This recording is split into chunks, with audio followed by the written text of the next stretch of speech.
খুব সিম্পল ভাবেই ঘরে থাকা কিছু উপকরণ দিয়ে এমন পারফেক্ট বিরিয়ানি রান্না রেসিপি আজকে তোমাদের সাথে শেয়ার করব। চলো, প্রথমেই আমি এখানে 2 কেজি মুরগির মাংস নিয়েছি এবং এতে আমি অ্যাড করেছি পুরা একটা বিরিয়ানির মশলা। এটা ছিল হলো রেডি মিক্সের বিরিয়ানির মশলা। তারপর আমি আদা বাটা, রসুন বাটা, পরিমাণ মতো লবণ। আর আমি এখানে আদা বাটা রসুন বাটা কতটুকু দিয়েছি সেটার মেজারমেন্ট বলছি না, কজ আমি মাপি নাই। তারপরে আমি এখানে 1 কাপ টক দই, তারপরে চীনাবাদাম পেস্ট আর অল্প একটু শুকনা মরিচের গুঁড়া দিয়েছি এবং এরপরে আমি এখানে জিরার গুঁড়া অ্যাড করে খুব ভালো মতো মিশিয়ে রাখবো। আর তোমরা অবশ্যই চেষ্টা করবা এই ম্যারিনেশনটা করার পরে অলমোস্ট 30 মিনিট রেস্টে রাখার মাংসটা। আর তা না হলেও ইনস্ট্যান্ট রান্না করা যায়, এতে প্রবলেম হয় না, তবে রেস্টে রাখলে মাংসের ভিতর মশলাগুলো খুব ভালো মতো যায়।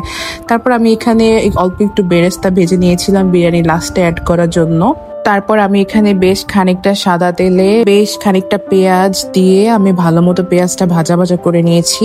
আর আমি পেঁয়াজ ভাজার সাথেই মরিচটা অ্যাড করি না, তাহলে মরিচের কালারটা নষ্ট হয়ে যায় আমার কাছে মনে হয়।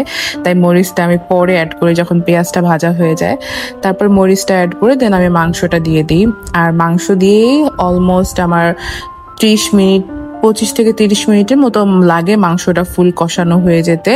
আর মাংসটা কিন্তু প্রথম 5 থেকে 7 মিনিট চুলার জাল হাই ফ্লেমে দিয়ে মাংসটাকে কষাতে হবে। তারপর অনেকটা পরিমাণে পানি উঠে গেলে তারপরে ঢাকনা ছাড়া মাংসটাকে বাকি টাইমটা কষাতে হবে। তারপর আমি এখানে বিরিয়ানি রান্নার জন্য কিন্তু অবশ্যই অনেক বড় পাত্র ব্যবহার করতে হবে। বিরিয়ানি পারফেক্টের এটা হলো আরেকটা টিপস। তারপর আমি এখানে অনেকটা পরিমাণে তেল দিয়ে দিয়েছি, অনেকটা বলতে পরিমাণ মতোই তেল দিয়ে দিয়েছি। তাতে পেঁয়াজ এবং গরম মশলাগুলো আমি ভেজে নিয়েছি। গরম মশলার মধ্যে দিয়েছি হলো তেজপাতা, লবঙ্গ, দারুচিনি দিয়ে পেঁয়াজ দিয়ে আমি ভালো মতো ভেজে তারপরে আমি চালটাও ভালো মতো ভেজে নিব। তারপর আমি এখানে চালের সাথে অ্যাড করার জন্য মিল্ক পাউডার আমি পানিতে ভালো মতো গুলিয়ে রেখেছি 1 কাপ।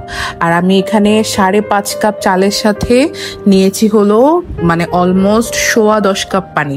ডাবলের থেকে 1 কাপের 4 ভাগের 3 ভাগ কম দিয়েছি পানি, 10 কাপ পানি অ্যাড করেছি। তারপর আমি এখানে মোটামুটি 2.5 চামচের মতো লবণ অ্যাড করেছি এবং আমার পরে আরও দিতে হয়েছে এবং আপনারা পরিমাণ মতো লবণ দিয়ে দিবেন।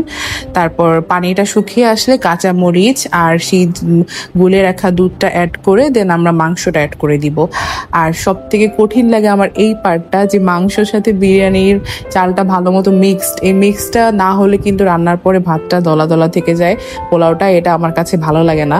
তারপর আমি এখানে পুরাটা মিক্সড করার পরে আমি বিরিয়ানি পাতিলটা একটা প্যানের উপর দিয়ে দমে রাখি।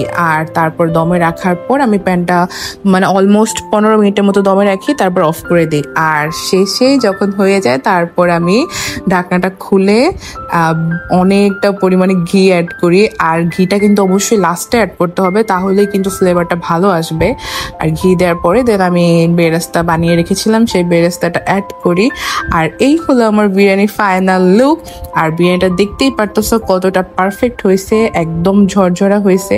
আর আম্মু কিন্তু সাথে কাউনের চালের পায়েসও রান্না করেছিল, যেটাও কিন্তু ভীষণ মজা হয়েছিল।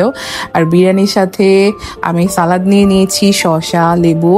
আর এই তো আমি দেখাচ্ছি মাংসটা কতটা পরিমাণে পারফেক্ট হয়েছে। আর চালগুলোও একদম ঝরঝরা, লবণ দিয়ে অলমোস্ট সবকিছু পারফেক্ট।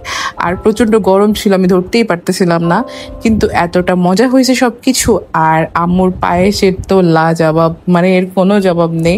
পায়েসটাও ভীষণ মজা ছিল। তোমরা কে কে কাউনের চালের পায়েস খেয়েছো অবশ্যই আমাকে কমেন্ট করে জানাবা। আর আজকের ভিডিওটা তোমাদের কাছে কেমন লাগলো সেটা কিন্তু আমাকে অবশ্যই জানাতে ভুলবা না। আর তোমরাও কিন্তু এইভাবে সিম্পল ওয়েতে বিরিয়ানি রান্না করে খেতে পারবা বাসায়।